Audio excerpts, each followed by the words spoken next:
Souliark a-t-il réalisé une seconde trilogie du chaos?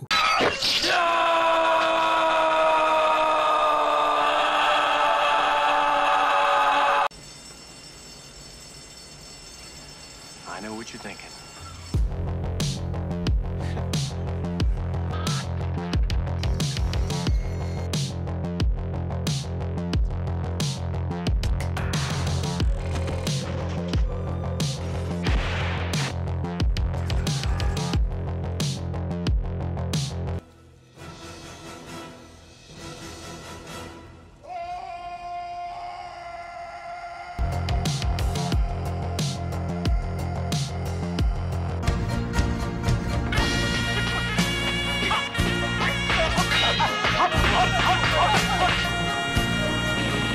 Lorsque l'on évoque le cinéma de Hong Kong, Souliark fait partie des premiers noms qui ressortent. Il est l'un de ceux qui ont façonné et incarné ce cinéma entre les années 70 et le milieu des années 90. Fer de lance de la nouvelle vague de Hong Kong, réalisateur stakhanoviste, novateur et expérimentateur, producteur majeur et influent, il n'a cessé de se réinventer tout en gardant une cohérence de fond, comme le démontrent 3 œuvres liées par leur approche thématique et filmique. L'Enfer des armes, The Blade et Time and Tide. Réalisé en 1980, L'Enfer des armes suit Paul, Lung et Co, 3 adolescents de Hong Kong, accompagnés par Pearl, jeune femme dérangée et sœur de l'inspecteur Tan. Ils fabriquent et posent des bombes dans la ville, avant d'être entraînés dans une spirale de violence après avoir volé à des trafiquants américains un paquet contenant des bons du trésor japonais. Réalisé en 1995, The Blade revisite la figure du sabreur manchot, immortalisée par la trilogie du réalisateur Shang Chi. Dans cette nouvelle version, le forgeron Ding Hon perd son bras lors d'un combat pour secourir la fille de son maître. Laissé pour mort et recueilli par une paysanne, il développe une nouvelle technique de combat pour retrouver et affronter l'homme qui a tué son père, un bandit sans pitié nommé Fei Lung.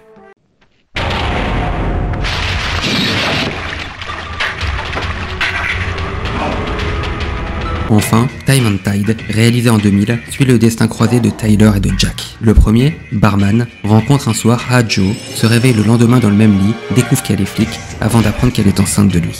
Afin de l'aider financièrement à subvenir aux besoins du bébé, il décide de travailler pour Oncle G, à la tête d'une société de sécurité privée. Le second est un tueur à gages désormais rangé, dont la femme attend également un enfant. Ses anciens partenaires reprennent contact avec lui pour lui confier un dernier contrat, l'assassinat de son beau-père, sous peine d'éliminer sa femme et son futur enfant. Si à première vue, les 3 films n'ont rien en commun, ils partagent le fait d'arriver dans des périodes charnières de la carrière de Souliark.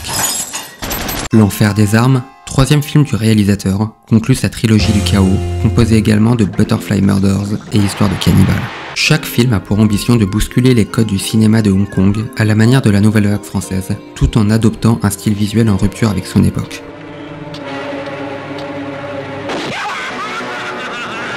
Avec Butterfly Murders, Souliark dévie le Wuxapian, genre emblématique du cinéma de Hong Kong, vers le cinéma fantastique, horrifique et le whodunit. Une œuvre expérimentale qui démontre la propension du réalisateur à s'affranchir des codes du genre. Le film suivant, Histoire de cannibale, mêle enquête policière, comédie burlesque,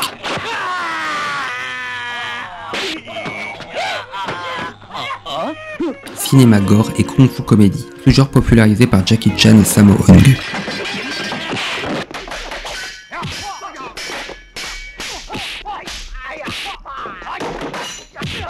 Le réalisateur y montre déjà une tendance aux ruptures de ton au sein d'une même séquence.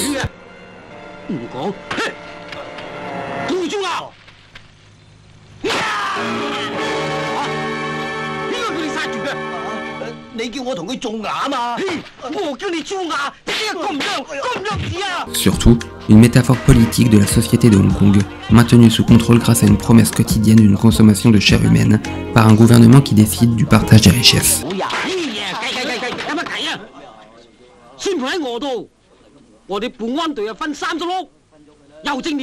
Si Butterfly Murders parvient à se faire une réputation malgré son échec, Histoire de cannibale traîne quant à lui une réputation d'œuvre odieuse diffusée par la critique locale. Loin de mettre le pied sur le frein, Souliark va encore plus loin pour son métrage suivant, délivrant avec L'Enfer des armes un véritable brûlot social, dépressif et ultra-violent.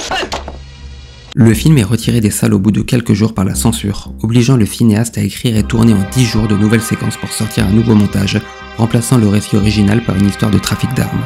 La version du réalisateur reste invisible jusqu'en 2004, l'éditeur français HK Video ayant récupéré une copie du montage original pour la sortie du film en DVD. Dans cette version, le trafic d'armes disparaît pour se recentrer sur les 3 adolescents, dont les motivations sont totalement différentes. Dans la version cinéma, Pearl les fait chanter après avoir été témoin d'un accident mortel qu'ils ont provoqué. Le montage original les montre fabriquer une bombe et la déposer dans un cinéma de la ville dans lequel se trouve la jeune femme qui les suit après l'explosion. Le montage du réalisateur ne montre donc pas un chantage, mais un acte volontaire, et fait des victimes des acteurs conscients. Quant à l'inspecteur Tan, présenté comme une version hongkongaise de Harry Callahan,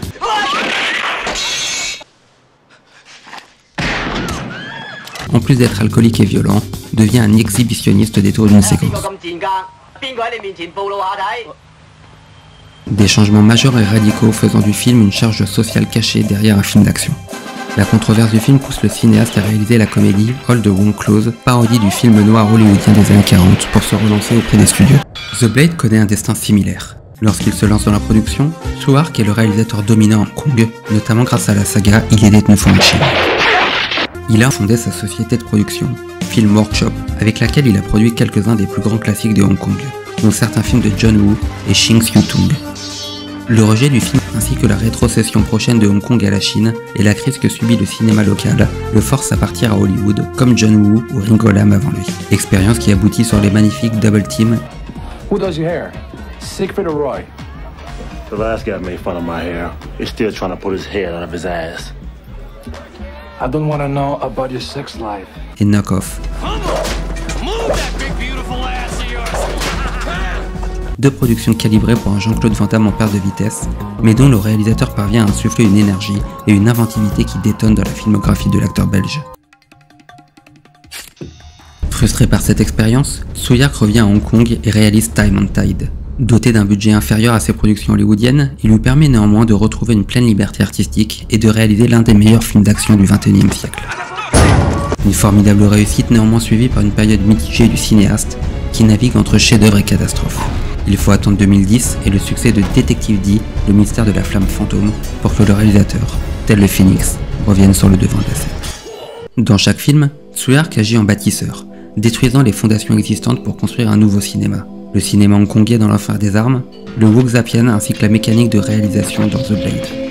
Enfin, avec Time and Tide, il casse les figures cinématographiques de John Woo, Johnny To et Wong Kar-wai. 3 cinéastes hongkongais alors sur le devant de la scène à Hollywood, à Hong Kong et dans les festivals internationaux. Le film commence sur la rencontre nocturne de 2 jeunes adultes, séquence typique du cinéma de Wong Kar-wai, mais qui se termine sur les vomis des 2 personnages. Une scène de fusillade de The Mission est reprise pour dériver vers une chorégraphie de l'abstraction.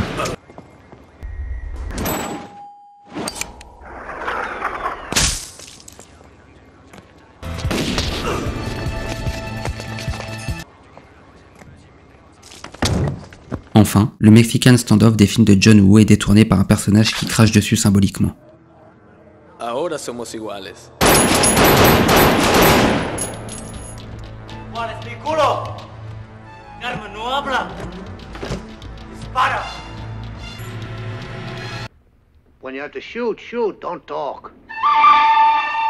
Les 3 œuvres révèlent à l'écran l'état d'esprit de Suark. Avec l'enfer des armes, le réalisateur exprime toute sa frustration issue des échecs de Butterfly Murders et Histoire de cannibale. J'étais vraiment en colère.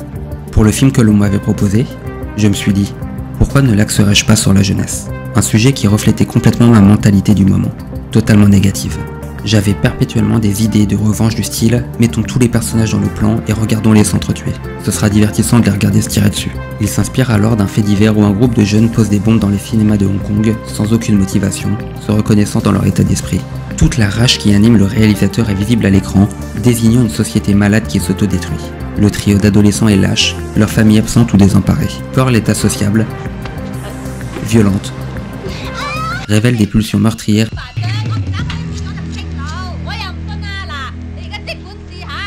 et montre un certain penchant pour la maltraitance animale. Tous se retrouvent au milieu de voyous, gangs, trafiquants, d'un monde où la violence se trouve à chaque coin de rue, faisant de Hong Kong un chaos vivant, une bouilloire prête à exploser. Une société témoin d'une jeunesse sans repère ni avenir, ne trouvant pas sa place au sein de cette colonie britannique. Un constat mis en évidence par une scène coupée du montage cinéma.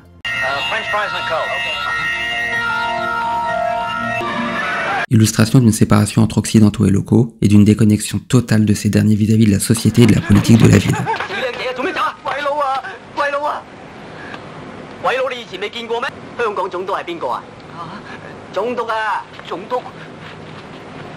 Hong Kong était une colonie britannique. L'anglais était omniprésent dans notre culture. 80% des habitants ne la maîtrisaient pas, pourtant c'était la langue officielle. On en retirait le sentiment amer que notre culture et notre langue étaient secondaires comparées au reste de la Chine et que nous étions un peuple de second rang. Un sentiment très personnel pour le réalisateur qui trouve son origine alors qu'il effectue ses études de cinéma aux États-Unis. Il réalise à cette période des documentaires traitant des immigrés chinois ayant bâti les chemins de fer dans l'Ouest américain. Prenant conscience de son identité, il en retire des thématiques récurrentes de sa filmographie comme l'identité et la culture chinoise, les relations entre Orient et Occident, ainsi que la société de Hong Kong, tiraillée entre son statut de colonie britannique et son origine chinoise. The Blade dépeint une société tout aussi violente, chaotique et désespérée que celle de l'enfer des armes. Les personnages baignent dans un environnement où la violence est permanente, un monde profondément cruel, barbare et injuste, un monde fait de massacres, pillages, tortures et viols, où même les héros peuvent commettre les pires actes, comme sauver une prostituée de ses geôliers, pour mieux abuser d'elle ensuite.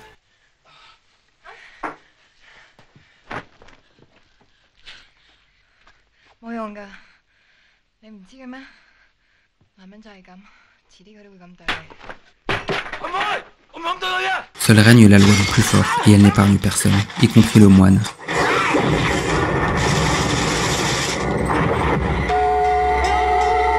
Symbole du bien et de la victoire dans le cinéma d'arts martiaux. Une manière à nouveau pour Tsuyark de casser les codes du genre. Une opposition entre faibles et puissants prolongée dans la société contemporaine de Time and Tide. Le film fait ressortir les profondes inégalités sociales au sein de la ville de Hong Kong. Opposition entre luxe et pauvreté, des personnages dans leur quotidien d'ouvriers, le mépris de classe de la haute société.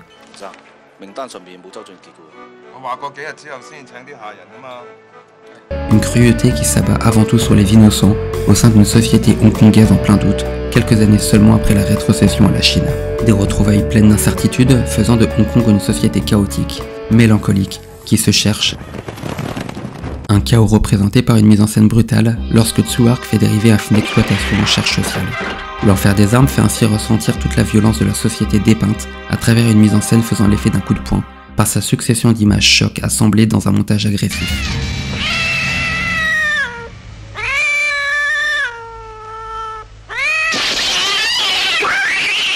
Dès les premières secondes, le film plonge son spectateur dans cet environnement violent. Une tempête, un appartement sombre, une lumière évoquant un danger. Les premières images évoquent immédiatement la violence et la dépression. Un sentiment appuyé par cette souris, métaphore d'une société enfermée dans une prison, comme le suggèrent les nombreux plans de barreaux et barbelés, ainsi que des personnages filmés derrière des grilles. Une situation qui fait perdre la tête et sombrer dans la folie cette même société.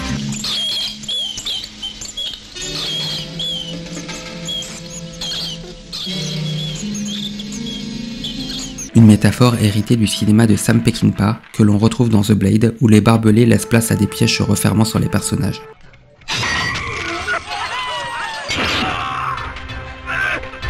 Le film fait ressentir par sa mise en scène la rage, la fureur et la violence du monde dépeint, faisant ainsi de The Blade le reflet de l'enfer des armes au sein de Wuxapian.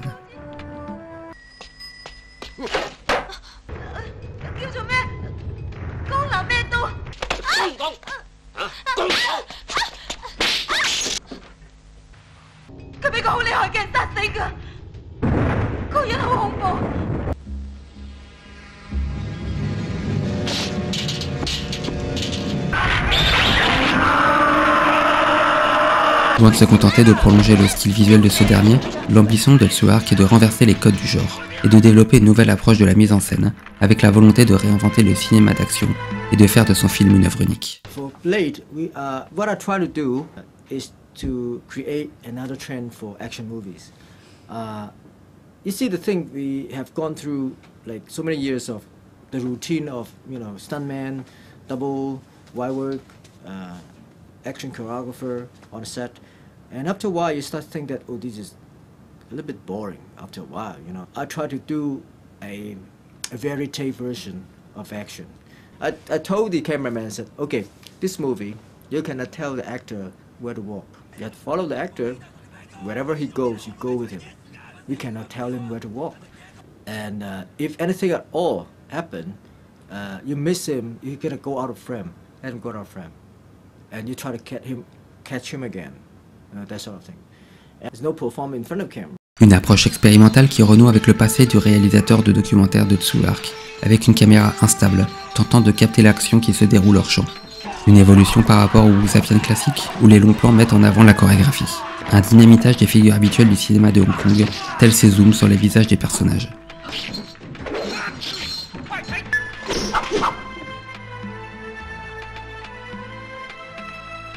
Mais également une cassure de l'héritage filmique de Tsui-Hark lui-même. Ainsi, lors d'une séquence de flashback, l'enchaînement désordonné des plans, les artifices de montage et la présence de parasites optiques poussent cette scène de combat vers l'abstraction, désorientant les repères du spectateur.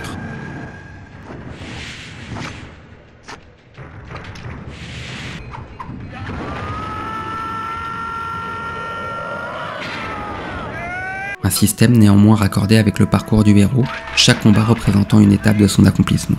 Dans le premier affrontement, on suit les mouvements de Xiu Manchuk, alors combattant aguerri en pleine possession de ses moyens. La caméra suit le personnage dans chacun de ses mouvements, le colle littéralement jusqu'à effectuer ses mouvements avec lui. Le second combat montre un héros renaissant de ses cendres après avoir été battu et humilié, son entraînement l'ayant rendu plus vif et technique. La caméra nous place alors du point de vue de ses adversaires. Le découpage montre une action et la réaction sollicitant le spectateur pour reconstituer l'action et en faire une figure insaisissable.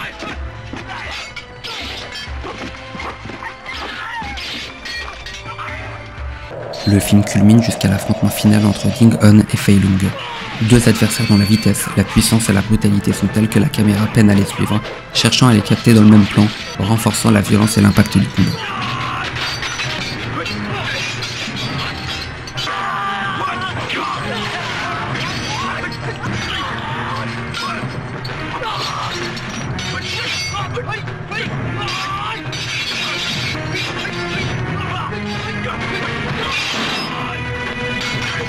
Time and Tide poursuit cette approche expérimentale, en poussant l'abstraction encore plus loin, tordant les repères du spectateur par une distorsion du temps que l'on retrouve dans son Wuxapian.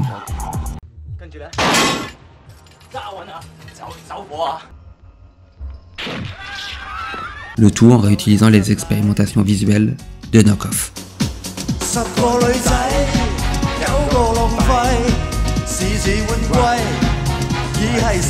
Et oui, en plus d'être une magnifique vendammerie absolument improbable, le film se pose comme un brouillon de Time and Tide par ses expérimentations visuelles digérées par le cinéaste.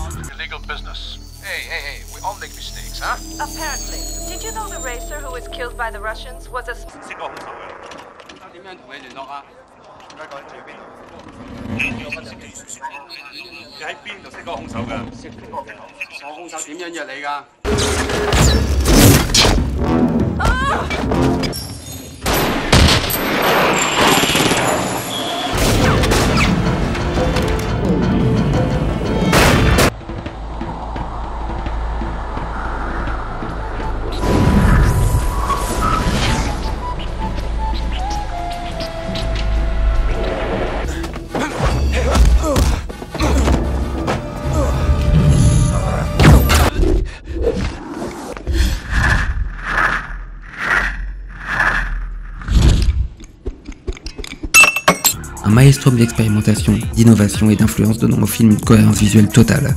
À cela s'ajoute l'utilisation du numérique, gommant ainsi les limites physiques imposées à la caméra et offrant des possibilités inédites de filmer l'action, avant que Hollywood ne s'accapare ces techniques.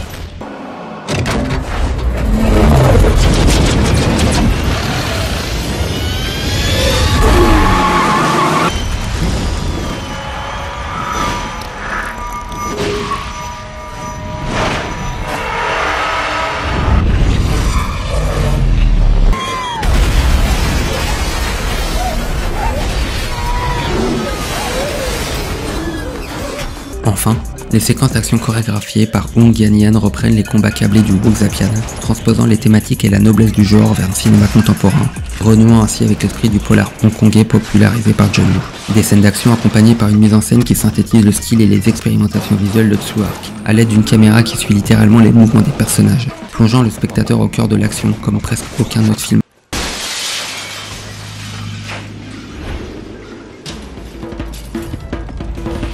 Et faisant de Time and Tide un véritable comic book filmé.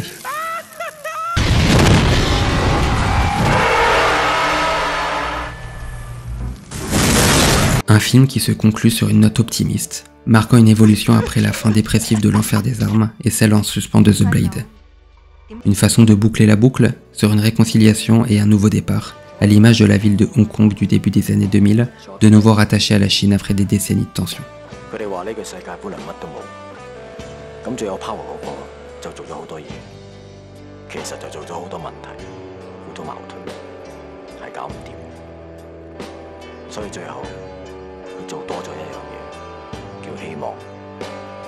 就係呢樣嘢，等所有嘢都可以從頭嚟。